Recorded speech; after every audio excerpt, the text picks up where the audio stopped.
তো ভাই লোক কি অবস্থা সবার? আই হোপ তোমরা সবাই ভালো আছো। তোমরা কি জানো নারুটো সিরিজের সুনাডের একটা ছেলে আছে? হ্যাঁ গাইস, ঠিকই শুনছো, সুনাডের একটা ছেলে আছে। ওয়েল, না জানলে আজকে ভিডিওটা পুরোপুরি দেখো, জেনে যাবা যে কে সুনাডের ছেলে। তার আগে ভিডিওটাকে একটা লাইক দিয়ে সাবস্ক্রাইব বাটনকে একটু আদর করে দাও এমনই জোস ভিডিও পাওয়ার জন্য। সুনাডের ছেলে হয়তোবা মিনাটো কিংবা তেনজো মানে ইয়ামাটো। প্রথমে কথা বলা যাক মিনাটোক নিয়ে। তোমরা একটু ভালো করে দেখলেই বুঝতে পারবা যে মিনাটো চুলের কালার সুনাডের চুলের কালারের মতো। আর নারুটো সিরিজের চুলের কালার কতটা ম্যাটার করে এটা তো আমরা সবাই জানি। কাকাশির বাবা সাকুমো হাতাকের চুলের কালার যেমন ছিল, কাকাশিরও চুলের কালার তেমনই, মানে সাদা। দেন উজুমাকি ক্ল্যানের সবার চুলের কালার হচ্ছে লাল। সো নারুটো সিরিজে চুলের কালার অনেক বড় রোল প্লে করে। এখন আসো নেক্সট থিওরিতে। নারুটো সিরিজে সব থেকে বেশি চাকরা থাকে সেনজু, উজুমাকি, উচিহা আর হিয়োগা, এই চারটা ক্ল্যানের কাছে। বাট মিনাটো এই চারটা ক্ল্যানের কোনো একটা থেকে যদি না হয় তাহলে ওর কাছে এত বেশি চাকরা কই থেকে আসলো? মিনাটোর কাছে এত বেশি চাকরা ছিল যে মিনাটো ফ্লাইং রাইজিং এর মতো পাওয়ারফুল আর চাকরা ড্রেনিং টেকনিক ইউজ করতে পারতো। এমনিটাই তো ফ্লাইং রাইজিং অনেক বেশি চাকরা খায়। তারপর যখন মিনাটো কোনো কিছুকে তার নিজের সাথে কোথাও টেলিপোর্ট করে নিয়ে যায় তখন মিনাটোকে ওই জিনিসটার চাকরাও নিজের সাথে ক্যারি করতে হয়। দেন রাসেনগান, ভাই রাসেনগান তো পুরাটাই চাকরা। রাসেনগানও অনেক বেশি চাকরা ড্রেনিং একটা জুৎসু। এসব ছাড়াও মিনাটোর কাছে আছে পারফেক্ট সেজ মোড। আর সেজ মোড ইউজ করতে গেলে সবসময় নিজের চাকরার সাথে নেচারের চাকরাকে মিক্সড করতে হয়। সো বুঝতেছো মিনাটোর কাছে কত বেশি চাকরা ছিল?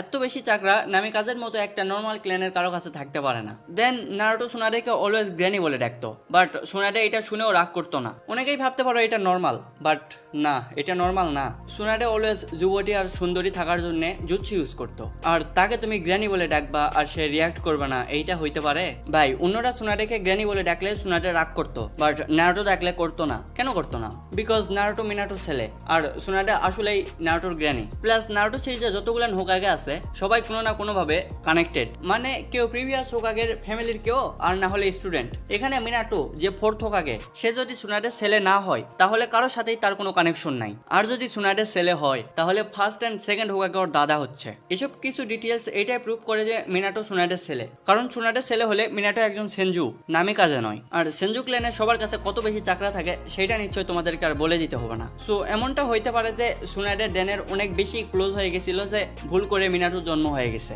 অ্যান্ড দেন হয়তো সুনাডে কোনো কারণে মিনাটোকে নিজের কাছে রাখতে পারে নাই, তো মিনাটোকে নামিকাজে ক্ল্যানকে দিয়ে দিছে। এখন আসো ইয়ামাটো মানে তেনজোর বিষয়ে। অনেকেই এইটাও ভাবে যে মিনাটো না, ইয়ামাটো হচ্ছে সুনাডের ছেলে। কারণ ইয়ামাটো একমাত্র বাচ্চা ছিল যার বডিতে হাসিরামা সেল ইমপ্ল্যান্ট করার পরেও সে বেঁচে ছিল। মানে অবশ্যই ইয়ামাটো স্পেশাল কেউ। এমনটাও তো হইতে পারে যে সুনাডে আর ড্যানের ছেলে ইয়ামাটো। যদি সুনাডের ছেলে ইয়ামাটো হয় তাহলে ইয়ামাটোর মধ্যে অলরেডি হাসিরামার জিন থাকবে, বিকজ হাসিরামা তো তাহলে ইয়ামাটোর দাদা হচ্ছে।